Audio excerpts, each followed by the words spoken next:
coalition, everybody happy Black History Month. It's Black history, and it's not just Black history, it's our history. Yep. So, and one of the things that we want to make sure that we also capture at CRARR, on behalf of CRARR, we want to dedicate this whole month to Edouard Anglade, who was the first Black police officer here in Montreal, not in the whole province of Quebec.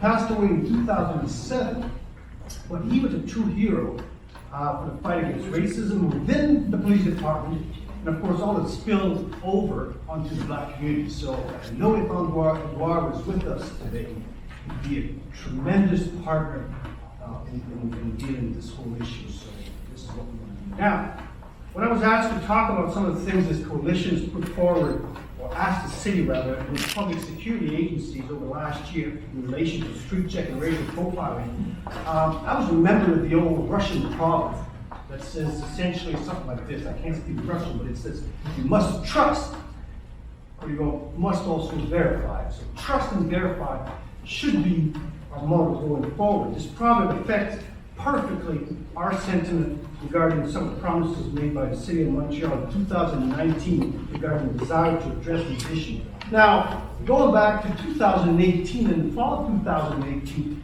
when young Juliana Gray was almost killed in the metro here in Montreal by a couple of STM officers, beaten his senseless, we heard the city mayor and the chair of the commission come forward and said that there would be some changes, there would be some improvement, they would enhance the status of the officers, the STM officers, and train them and so on and so forth.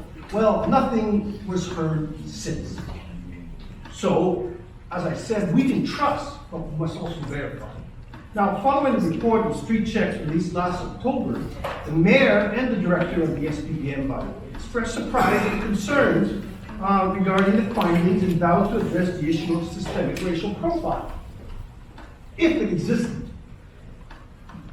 Indeed, the SPBM indicated that it's still not sure that there is systemic racial profiling issue. Meanwhile, the Black, Indigenous, and Arab communities were outraged at the findings of the report, which simply confirmed what we knew all along.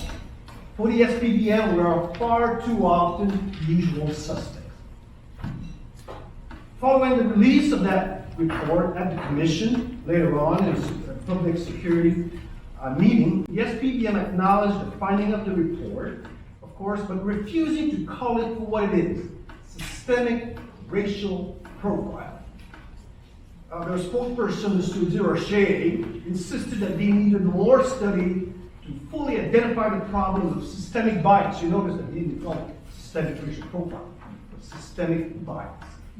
At the same time, the SPBM said that they had no intention of suspending street checks. That, in spite of the request from the coalition and the approval from the city to put a moratorium on street checks. They said they had no intention of stopping. Of course, yet the commission itself admitted that the systemic racial profiling within the SPBM needed systemic remedy. And they vowed to work on addressing the issue in 2020. To that commitment, I say we can trust you, but we'll need to verify. Well, as you can see, many commitments were made in 2019, but no meaningful changes have happened yet.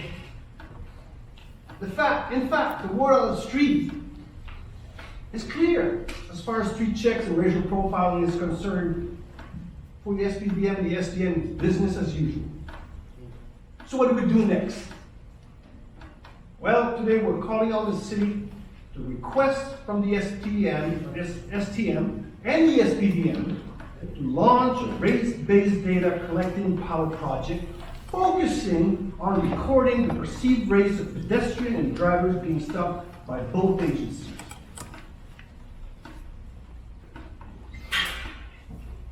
In a lot of the complaints that we put forward at CRARR, we asked this race data collection as a remedy to the Quebec Human Rights Commission.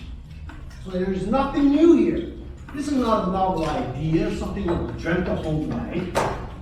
Such pilot project was conducted in Ontario as far back as 2003, between 2003 and 2004 by the Assistant Police Department.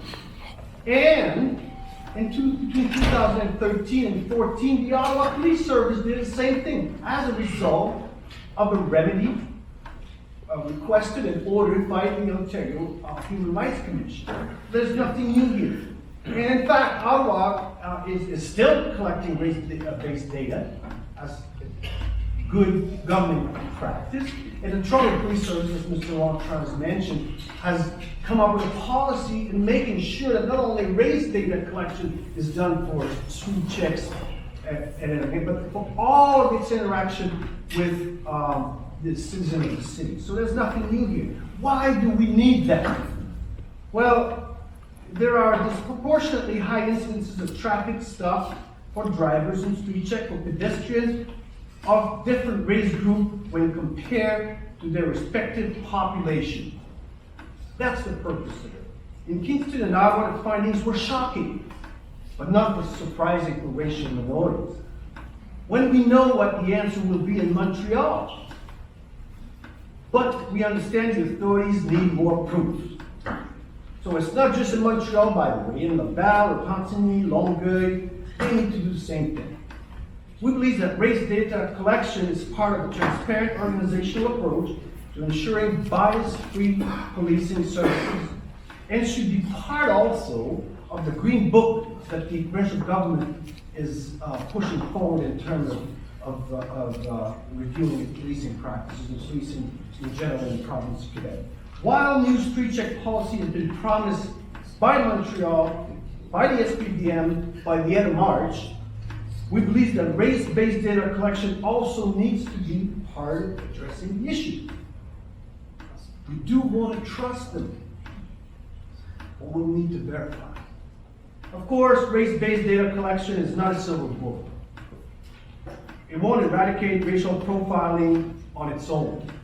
We need body-worn cameras, the development of zero-tolerance, clear policy on racial profiling, for example, which would be part of a multi-pronged approach to fighting the issue. But I digress. Ladies and gentlemen, make no mistake, this coalition is a strong public mobilization voice focusing on the problem of racial profiling in the city. Our voices are only going to get stronger.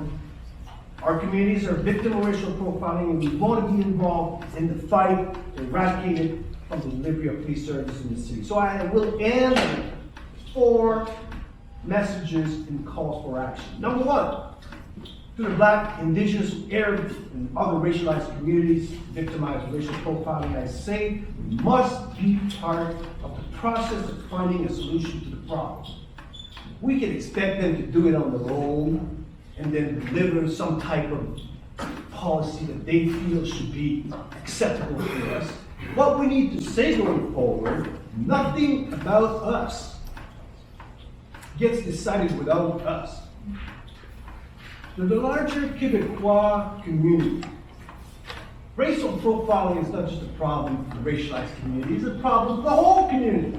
Everybody has relatives, parents, neighbors, colleagues that are being subjected to this negative and unacceptable treatment. So we need your voice as well to put pressure onto an elected official, do something about this. Thirdly, to the media. See, there's some media in the room. We need you guys to continue doing what you're doing. What doesn't get reported doesn't get acknowledged. And lastly, to the city, the SPDM and the STM. We will remain available as equal, and I underline the word equal, partners to make this cosmopolitan city a place where law enforcement practices are applied fairly, without discrimination, right across the board. Notwithstanding the complaints that we're going to keep on putting forward, because we're not going to stop that. That's part of the process. But we remain available to work with y'all in terms of being equal partners. So I believe the answer is in the hands of reasonable people on both sides of the equation. We can't delay a solution any longer. We can certainly trust that the commitment will be made by the city and the SPDM, as Mr. Longtron mentioned, but we want to make sure that we verify all the way through. Thank you very much.